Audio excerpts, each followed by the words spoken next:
오늘 말씀 함께 나누겠습니다. 오늘 함께 나눌 본문 말씀 사도행전 18장 9절부터 11절까지 말씀입니다.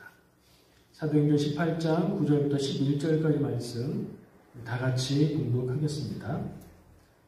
밤에 주께서 환상 가운데 바울에게 말씀하시되 두려워하지 말며 침묵하지 말고 말하라. 내가 너와 함께 있으니 어떤 사람도 너를 대적하여 해롭게 할 자가 없을 것이니 이는 이 성 중에 내 백성이 많음이라 하시더라. 1년 6개월을 머무르며 그들 가운데서 하나님의 말씀을 가르치니라. 아멘. 사도행전의 말씀이고요. 사도행전은 누가복음 이후의 이야기, 그러니까 사도들의 그리고 초대교회의 이야기를 기록한 내용들이에요. 그래서 성경의 이 범위에 해당되는 기술들은 서신서에 부분 나오는 것을 제외하면 성경에서 유일한 내용이에요. 교회의 시작을 볼 수 있는 내용이죠. 베드로를 중심으로 한 이야기에서 뒤로 갈수록 바울을 중심으로 한 이방 선교의 이야기가 이 사도행전의 중심을 이룹니다. 그 이야기는 생각해보면 하나님의 역사하심이 교회를 세우고 세계 끝까지, 땅 끝까지 선교하시는 하나님의 역사하심이 사도행전 안에서도 나타나는 그런 모습을 보게 되죠. 자, 18장쯤 가면 바울 이야기가 줄을 이루어서 나오고요. 바울이 선교여행, 옛날에는 전도여행이라고도 얘기했는데 요즘에는 선교여행이라는 표현을 더 많이 쓰는 것 같아요. 선교 사역을 하는 중에 있었던 일에 대한 기록입니다. 말씀을 보니까 밤에 주께서 말씀하시는 거잖아요. 주께서 환상 가운데 바울에게 말씀하시잖아요. 이 주님은 누구죠? 성경 말씀을 읽을 때 그냥 대략은 다 알아듣는데 어떤 것들은 좀 명확하게 따져볼 필요도 있어요. 읽다가 이게 뭐지? 정확하게 잘 모르겠다 싶으면 그때가 기회니까 한 번씩 찾아볼 필요도 있다는 생각이 들어요. 주님, 주인이라는 말이거든요. 이 말은 구약에서 주님, 주께서라고 사용됐으면 대체로 하나님을 지칭하는 말이에요. 신약 성경에서는 하나님을 가리키던 주님이라는 말이 예수 그리스도를 가리키는 말로 용법이 바뀝니다. 물론 그걸 다 구약에 나오면 다 하나님, 신약에 나오면 다 예수님 이렇게 말하기는 좀 어렵지만 대체로 그렇게 보시면 됩니다. 자, 예수님께서 바울에게 말씀하셨어요. 예수님은 이미 죽으시고 부활하시고 승천하셨으니까 이 땅에 안 계시고 환상 가운데 얘기하셨대요. 그러니까 예수님이 바울에게 계시를 주시는 거예요. 예수님이 바울에게 알려줄 것이 있어서 얘기해 주시는데 그 내용을 보니까 두려워하지 말고 침묵하지 말고 말해라. 뒤에 나오는 내용은 내가 너를 지켜줄 것이고 이 성 중에 내 백성들이 많다. 왜요? 이 성은 어딘데요? 요 본문 가운데는 없지만 앞뒤를 읽어보면 고린도에서 사역하고 있을 때라는 것을 알 수 있어요. 고린도라는 도시에서 전도를 하고 있습니다. 그곳에는 유대인들이 어느 정도 살고 있어요. 이스라엘 땅이 아니에요. 유대 땅이 아니고 벗어나서 외국이라고 하기도 어렵죠. 왜냐하면 이때는 이스라엘과 유다가 나라가 없던 때니까. 어쨌든 타 문화권에 가서 복음을 전하는데 이미 그쪽 동네는 국제화가 이루어져 있어서 거의 대체로 큰 도시에 가면 유대인들이 있어요. 유대인들이 있는 곳에는 뭐가 생기죠? 옛날 같으면은 외국에 한국 사람들이 있으면 교회가 생긴다 이렇게 얘기한 것처럼 유대인들의 숫자가 어느 정도만 되면 그들은 모일 수 있는 회당을 세웠습니다. 회당을 세워놓고 유대인들이 모임을 갖기 시작했고 근데 그 지역은 이방 지역이니까 유대인들의 모임, 유대인들의 종교를 바라보던 외국인들 중에서도 이 구약 성경이 전하고 있는 이 사람들이 믿는 바가 옳다 하면서 유대교를 믿고 회당에서 함께 예배하던 사람들도 있었습니다.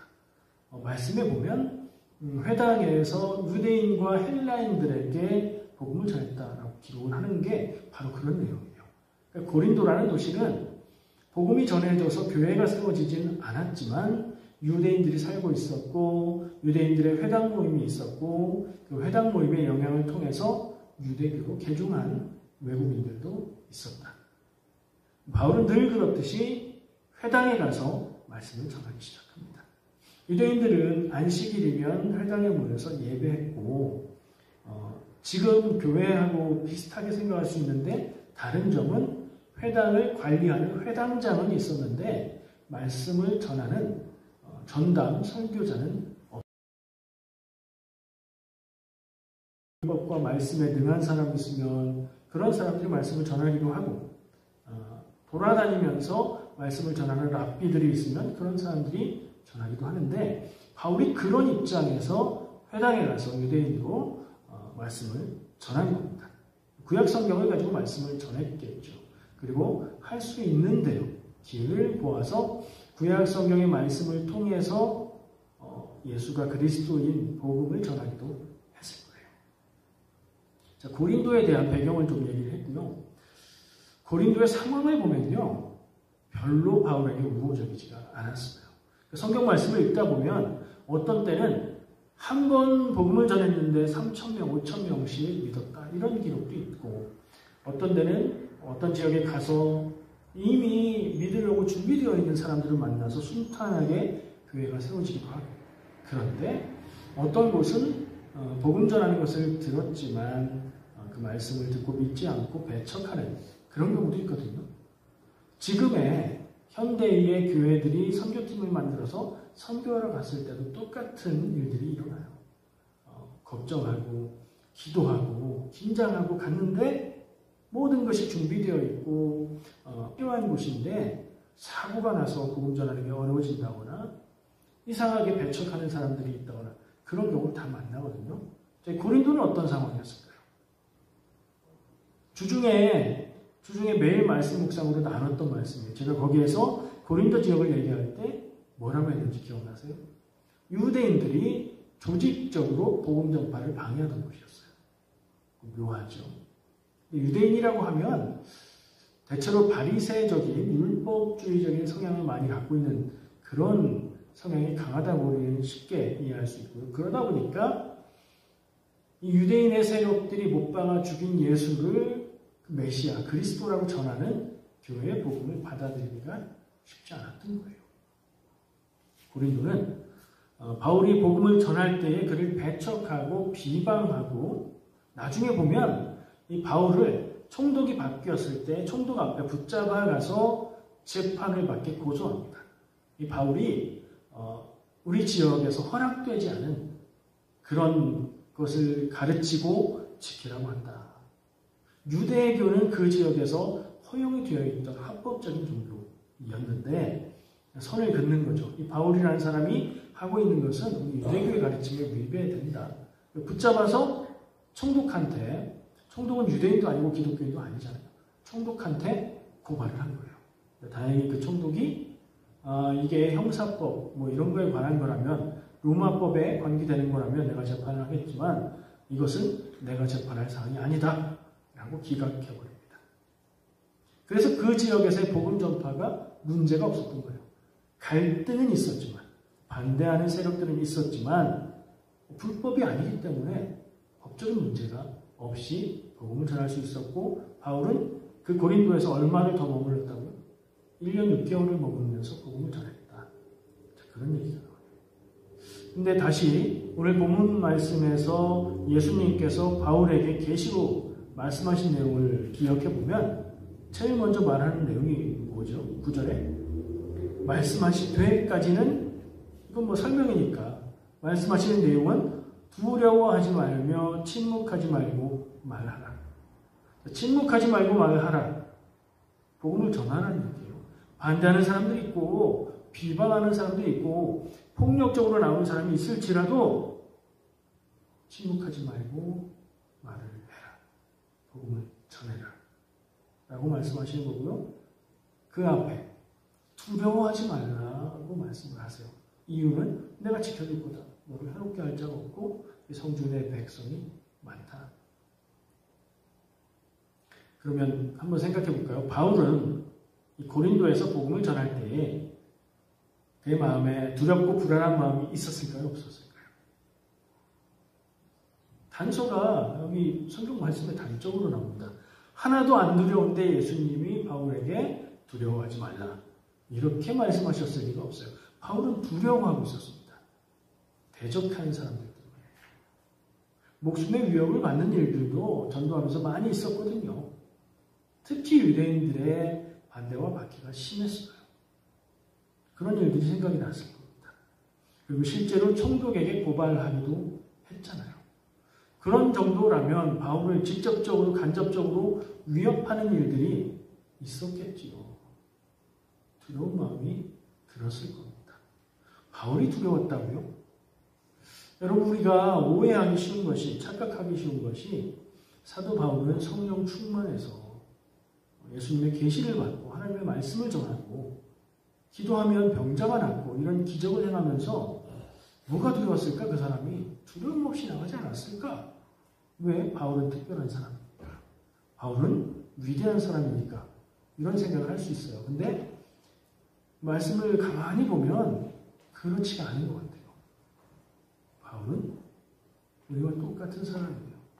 성품이 조금 다르고 성향이 조금 다르고 특이한 부분이 있을지언정 두려운 일 앞에서 걱정하고 두려워하는, 그만해야 되나? 이러다가 내가 죽을 수도 있겠는데 이거 잘못된 거 아닌가? 이렇게 고민하는 사람들이었던 거예요. 바울뿐 아니라 성경에 나오는 많은 위대한 믿음의 사람들이 다 그랬어요. 모세의 연약함 어리석음, 아브라함의 믿음 없음, 수많은 인물들이 그런 부분들을 찾아보려면 찾을 수 있어요. 그들이 위대했기 때문에 위대한 믿음의 삶을 산 게 아니고 하나님이 함께 하실 때, 하나님이 인도하실 때 그 길을 따라 살았기 때문에 두렵지만 그런 위대한 삶을 살 수 있었다고 보는 게 맞죠. 그럼 우리는요? 우리도 똑같은 사람이고 우리도 연약하고 부족하고 실수도 잘하고 그렇죠. 작은 것에 두려워하고 불안해하고 아무런 근거가 없는데 막 평안해하고 그러잖아요. 똑같아요. 우리가 별거 아니라는 얘기가 아니라 하나님 안에 있고 하나님 뜻 안에 있을 때, 하나님 뜻에 순종할 때에 내 인생을 통해서 하나님의 놀랍고 위대한 일들이 이루어진다. 이걸 생각할 수 있죠. 이게 여러분들 가운데 믿음으로 있으시길 축복합니다. 박해와 박해하는 세력이 있었지만 그럼에도 불구하고 내가 너를 지켜주겠다, 너와 함께 하겠다 하시면서 거기서 말씀을 전해라. 계속해서 지금 전도 여행 거기에서 머물러서 정착해서 내가 여기서 한 10년 목회하겠다 이게 아니고 지금 전도 여행을 계획하고 다니는 중이에요. 그런데 주님께서 거기서 더 전해라 라고 말씀하시는 거예요. 그래서 성경 말씀이 이어지는 게 이 내용 뒤에 1년 6개월을 머물며 그들 가운데서 하나님의 말씀을 가르쳤다라고 기록하는 거예요. 어렵고 힘든 상황임에도 불구하고 예수님께서 그렇게 말씀하시고 그렇게 인도하셔서 거기에서 1년 6개월을 머물면서 복음을 전했다는 얘기예요. 여기에서도 우리가 생각하고 묵상할 수 있는 교훈들이 있는데 계속해서 읽어보다 보면 비교되는 내용이 나옵니다. 에베소에 가서 말씀을 전할 때 고린도를 떠나서 에베소로 갔습니다. 에베소에서 복음을 전합니다. 굉장히 간략하게 전에 기록이 되어 있는데 왜냐하면 거기서 한 게 별로 없어요. 에베소에 가서 복음을 전했더니 사람들이 듣고 더 머물면서 가르쳐 주기를 청했어요. 근데 바울은 내가 하나님의 뜻이면 다시 오겠다라는 말만 남기고 떠나갑니다. 성경 말씀이 너무 간략하게 적고 있어서 이유가 뭘까 하는 생각을 하게 만들어요. 그리고 이것을 이어서 읽었을 때 이어지는 내용이기 때문에 이게 이때는 이랬는데 이때는 이러네? 다르네? 하는 생각을 하게 만들어요. 뭐가 달라요? 다르다는 거 좀 눈치채셨죠? 제가 많이 강조했으니까. 고린도에서는 반대하는 사람도 많고 박해 위협이 있었음에도 불구하고 주님이 거기에서 복음을 전해라 해서 1년 6개월을 전하고 버티고 있었고 에베소에서는 우리와 함께 더 머물면서 말씀을 전해주세요 했는데도 금방 떠났단 말이에요. 뭐죠? 하나님의 뜻을 따른 것이고 예수님의 인도하심을 따랐을 텐데 하나님의 뜻과 예수님의 인도하심은 사람들이 원하는 것과 반대인가? 일단은 그런 생각을 질문을 해볼 수 있어요. 근데 그럴 리는 없잖아요. 그죠? 왜 이랬을까?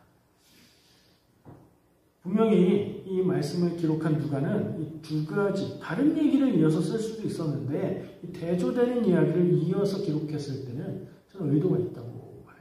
그럼 우리가 이 말씀을 읽으면서 그 의도를 느끼고 질문하고 그리고 그 질문의 답을 내 삶에 적용해 볼 필요가 있는 거죠. 도대체 바울은 어떤 기준을 가지고 머물기도 하고 떠나기도 했을까? 사람들이 반대한다고 머무는 건 아니고 사람들이 환영한다고 또 그렇다고 머무는 것도 아니고 그런 내용이 없어요. 없겠지만 뭔가 있었겠죠. 바울의 마음속에 전도 여행에 대한 어떤 큰 그림의 계획이라든가 아니면 말로 설명하지 않은 어떤 상황이라든가 여기서도 또 주님이 이제는 떠나라 하셨는데 기록이 안 됐다든가 뭔가 있는 거예요. 그런 생각을 해보면 바울은 무엇을 따라서 이 여정을 결정했습니까? 전도 여행에 계획이 있었을 거예요. 그죠? 우리가 단기 선교를 가도 이날은 뭐하고 이날은 뭐하고 이런 계획을 다 세워서 그것대로 하려고 애쓰고 노력합니다. 바울도 계획을 가지고 움직였을 거예요. 근데 우리가 기억해야 될 사건이 하나 있어요. 사도행전 16장에 보면 여러분들도 다 아실 텐데 바울이 아시아로 가고자 했으나 길이 막혔고 예수의 영이 허락하지 않았다. 이런 표현이 나옵니다. 바울은 자기가 계획한 바울은 이미 큰 그림을 가지고 지도 펴놓고 여기에 가서 복음을 전해서 이렇게 되게 해야 되겠다는 계획이 있는데 그래서 그것을 가려고 하는데 그 길이 자꾸 막히고 그것이 예수님의 뜻이라는 것을 깨닫게 됐다는 그런 얘기죠. 그러니까 바울의 계획이 있고 그 계획대로 하도록 두실 때도 있었지만 그 계획대로 하지 않게 막으시고 다른 데로 돌리시는 그런 일들도 있었다는 것을 우리가 생각할 필요가 있어요. 그럼 바울은 기본적으로는 계획을 따라서 움직였을 텐데 그것보다 더 중요한 건 뭐예요? 하나님의 뜻, 예수님의 뜻이에요. 예수님의 인도하심. 예수님의 계획과 인도하심을 따라서 복음 전파의 발걸음을 걸어가는 게 바울에게 첫 번째였던 거죠. 당연한 거죠. 그 얘기를 듣고 보면 당연한 거예요. 그렇죠. 근데 이 기록되어 있는 내용들, 사건들만 보고 생각해 볼 때는 왜 이렇게 했지? 알 수가 없어요. 단기 선교 사역을 할 때도 마찬가지예요. 요즘에 수년간 원주민 선교 사역을 하다 보면 원주민 선교 사역은 특별히 이런 경우가 더 많아요. 다른 지역, 다른 나라에 가서 선교하는 것보다 계획했던 대로 되지 않는 경우들이 훨씬 더 많습니다. 원주민들 사회와 원주민 사람들의 반응이 예상대로 되는 경우가 거의 없거든요. 가서 전도하려고 마을을 싹 다 돌았는데 그 앞뒤 사이에 캘거리에서 스탬피드가 있어서 그 사람들이 다 나갔대. 이럴 때도 있어요. 복음 전할 사람들이 없는 거예요. 그러면 또 다른 계획으로 전환해야 돼요. 어떤 사람을 만나서 막 잘 되고 아이들도 많이 오고 사역이 잘 진행되는데 아이가 다쳤어요. 그 부모가 찾아와서 난리를 막 흥분을 하고 그럽니다. 그러면 이 사역을 하는 게 중요한 게 아니라 그 부모가 영향을 미칠 수 있는 사람들의 관계를 일단 안정시키고 하는 게 우선이잖아요. 그럼 또 계획을 바꿔야 돼요. 선교에서 명심할 게 그거예요. 계획대로 하는 게 기본인데 하나님의 인도하심, 성령님의 인도하심이 있다면 그것을 우선으로 해야 된다. 물론 현실적으로는 선교사님과 함께 할 때는 현지의 선교사님의 전적으로 의지해서 해야 돼요. 그런 부분도 있는데 가장 근본적으로는 복음 전파, 선교 사역의 일들은 주님의 인도하심을 따라야 되는 거예요. 그래서 주님이라고 썼나요? 주인님이라는 말이니까. 종은 주인이라고 부르면은 나는 종인 거잖아요. 종은 주인이 하라는 대로 하는 거거든요. 그런 상황을 생각하게 됩니다.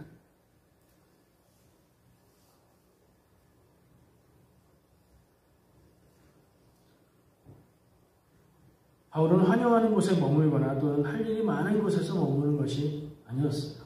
그런 계획과 그런 필요가 기본적으로 작용하긴 했지만 그것보다 더 우선적인 것은 성령님의, 하나님의, 예수님의 인도하심이었어요. 이해가 되시죠? 바울의 전도여행, 선교여행만 그래야 할까 하는 질문을 해봅니다. 바울이 아니고 우리여도 우리가 지금 전도하고 선교하는 건가요? 아니면 우린 인생을 살아가고 있는 거예요? 그게 다른 건가요? 이런 질문들을 해볼 필요가 있어요. 성도들의 인생 가운데 살아갈 때에 우리는 무엇을 따라서 살아가야 하는가? 여러분 무엇을 따라 살고 계십니까? 젊은이들에게 이런 걸 많이 하라고 합니다.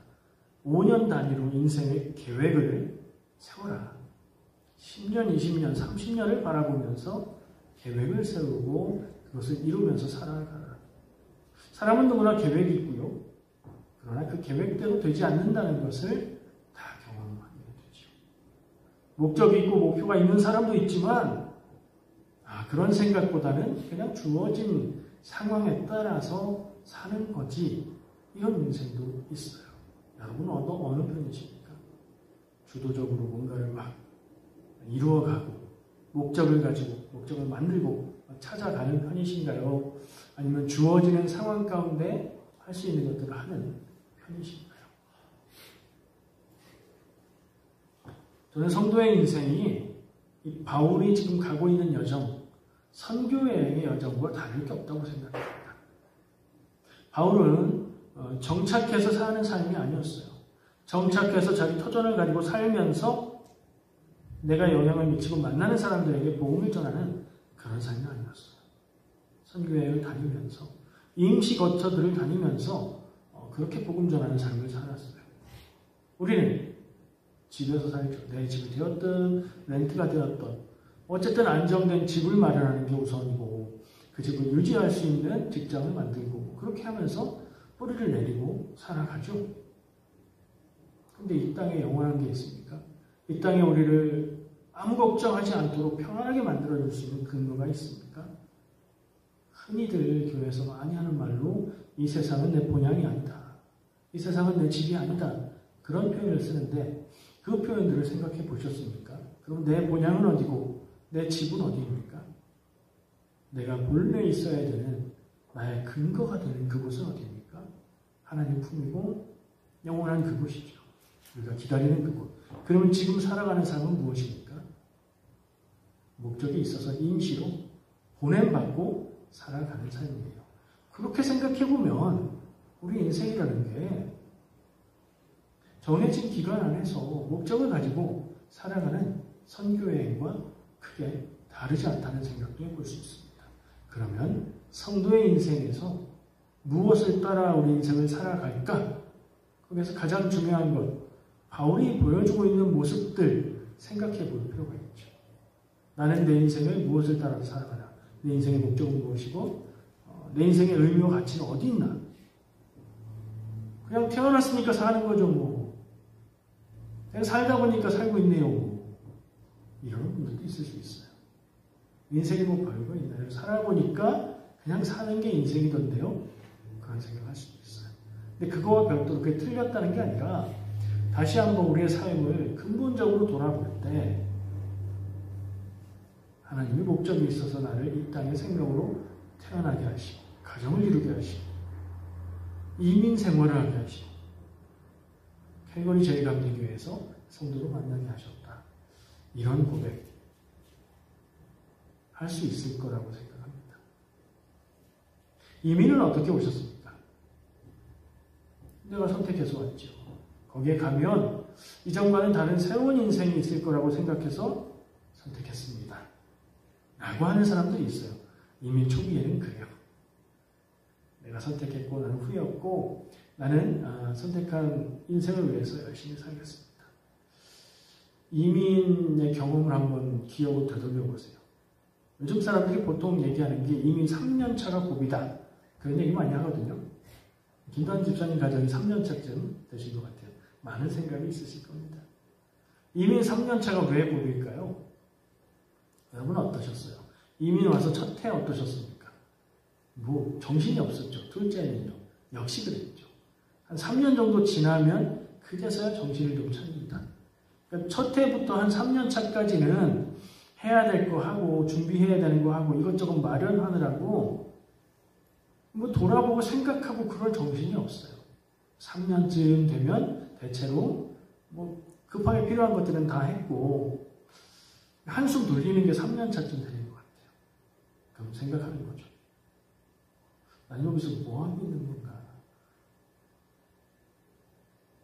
저는 마트 가서 장 보고 계산대에서 뭐라고 얘기하는데 못 알아들어가지고 다른 데로 얘기하는데 그 계산원이 한숨을 푹 쉴 때, 뭐 이런 때, 야, 내가 여기서 뭐 하고 있는 건가? 이런 생각을 많이 했어요. 또 그때쯤 운전을 하면서 길을 막 가다가 익숙한 길들을 가겠죠. 그런데 이렇게 보면 여기 있는 집들은 한국 집 아니고 캐나다 집들이고 우리가 외국 사람인데 내가 지금 외국에서 살고 있구나. 아, 나 여기서 살아가는 삶이 이게 뭐지? 열매가 지금 맺히고 뿌리가 갖춰지고 있나? 막 이런 이상한 생각들. 붕 떠 있는 것 같은 그런 느낌을 느끼게 돼요. 이준수 집사님 몇 년째? 그쯤 앞뒤 되실 거예요. 뒤에 계신 분들이 웃으십니다. 옛날에는 더 힘드셨거든요. 그죠? 제 기억을 되돌아보면요. 이민 3년 차가 고비였던 건 맞는 것 같고요. 그렇게 지냈고요. 그러면 3년 차를 지나면 좀 안정이 되느냐? 아니요. 매년 새로운 이슈로, 새로운 생각으로 매년 고비였던 것 같아요. 그게 한 7, 8년, 10년 가까워지면 또 달라졌던 것 같아요. 제 경험이에요. 그것도 뭐가 좀 자리도 잡히고 미래가 좀 보이고 그래서가 아니에요. 그 정도 시간이 지나면 이제 포기하는 거예요. 한국으로 가도 갈 데도 없고 자녀들은 여기에서 학교 잘 다니고 있는 것 같고 뭐 여기에서 사는 거나 한국에서 사는 거나 든 것 같아요. 그런 경험, 저는 그런 경험이었습니다. 그런데요, 저의 이야기가 똑같진 않으시더라도 공감되는 부분들이 있으실 겁니다. 그런데 이런 생각들, 이런 마음들은 그렇다 치더라도 이게 우리가 하나님 앞에 그리스도인으로서 내 삶을 바라볼 때 참 아름답고 좋은 관점인가? 이렇게 한번 생각해 보면 그건 그거고 하나님이 나를 이 땅에 보내셨다. 하나님이 나를 이 교회에 가족 삼으셨다 하는 고백이 되는 그런 날이 또 있어요. 돌아보면 그때는 내가 할 것 같았는데 하나님이 인도하셨어. 아, 지금 이 일을 위해서 하나님이 나를 여기 있게 하셨나 보다. 이런 고백이 되는 날이 분명히 있습니다. 경험하신 분들도 많으실 거고 그래요? 이런 생각이 드신다면 분명히 올 겁니다. 자, 그 중간 어디쯤에서 우리가 살고 있다고 하면 바울 얘기를 했고요. 성도의 인생도 그렇다고 지금 제가 얘기를 하고 있는데 그렇다면 우리는 인생을 뭘 붙들고 살아가야 될까요? 바울에게처럼 밤에 주님이 말씀하시면 좋을 텐데 그런 걸 요즘에 잘 안 해주시거든요. 그런 거 있다는 분들도 계시지만 조금 미심쩍어요. 요즘에 웬만해서 잘 안 해주십니다. 내가 만약에 들었다! 그러면 그거는 마음속에 간직하고 귀하게 간직하고 계속해서 기도하고 곱씹어서 인생 가운데 소화시켜야 될 것 같아요. 어쨌든 또 다른 면에서 보면요. 우리의 삶은 하나님이 인도하시고 하나님이 일하고 계시는 장이라는 것을 우리가 고백하게 됩니다. 그런 관점을 가지고 우리의 인생을 바라보게 되면 필요한 게 있습니다. 아직 하나님의 일들이 다 이루어지지 않아요. 내가 하나님이 나에게 주신 인생의 의미, 사명이 뭔지 아직도 잘 모르겠고 그렇다면 우리는 무엇으로 성도의 삶을 확실하게 살아갈 수 있을까요? 바울이라고 주님이 인도하시는 길의 결말을 알고 갔을까요? 아니요. 인생에 가는 길의 이 선택의 끝을 우리가 알지 못하지만 그 길들을 하나님이 인도하신다는 믿음을 가질 수 있습니다. 내 삶의 지난 경험들을 통해서, 그리고 성경에서 고백하고 있는 고백들을 통해서, 내 믿음의 고백을 통해서 하나님 나를 인도하고 계셔. 하나님이 인도하시는 내 인생은 지금은 잘 모르겠지만 가장 선한 길로 가게 될 거야. 그쯤 되면요, 그 가장 선한 길이 내가 원하는 그림과는 다를지라도 나는 믿고 살아가겠다는 고백을 할 수 있죠. 이 믿음이 있어야 합니다. 하나님이 인도하시고 하나님은 다 계획이 있으시다. 이 믿음이 있으면 어디로 인도하시든 인생이 어떻게 전개되어 가든 우리는 조금은 불안할 수 있지만 불안에 휩싸여서 잠 못 자고 걱정하고 눈물 흘리고 그렇게 살지는 않을 겁니다. 사랑하는 성도 여러분, 인생을 그냥 태어났으니 사는 것으로 살지 맙시다. 태어났으니 살았고 살다 보니 여기까지 온 게 아니고요. 하나님이 인도하시고 하나님이 나를 통해서 하실 일이 있는 겁니다. 그게 성도의 인생입니다. 우리 인생은 목적이 있습니다. 하나님이 맡기신 사명이 있습니다. 에이, 내가 뭐라고요? 내 인생이 뭐라고요? 그런 거 없는 것 같은데요? 아니요, 있습니다. 우리는 그것을 따라 사는 인생입니다. 내가 깨닫지 못할지라도 그렇게 살아가는 겁니다. 그래서 지금 우리가 여기에 있는 겁니다. 아까 3년차의 질문이 내가 여기서 뭐 하는 거지? 였거든요. 나는 어디에 있든지 하나님의 계획과 인도하심에 따라서 하나님의 일을 이루며 그 사명을 따라서 사는 거예요. 어디에 있고 무엇을 하든지 그렇게 살아가는 겁니다. 지금 내 인생의 사명을 잘 모르겠어도 이 믿음을 가지시길 바랍니다. 나는 하나님의 계획 안에서 사명의 인생을 살고 있다. 하나님은 내 인생을 통해서 일하고 계신다. 내가 걷는 이 길이 사명의 길이다. 이 믿음이 있으시기를 바라고 이 믿음 가지고 아름다운 인생, 가치 있는 인생을 살아가게 축복합니다. 기도하겠습니다. 사랑하는 주님, 내 삶을 인도하고 계신 내 인생의 주인님, 우리가 불안하고 답답할 때가 있지만 우리에게 믿음이 있기를 원합니다. 하나님이 인도하고 계시고 하나님이 내 인생을 붙들고 계심을 믿는 마음, 믿는 믿음의 눈을 갖게 하여 주시옵소서. 예수님의 이름으로 기도합니다. 아멘.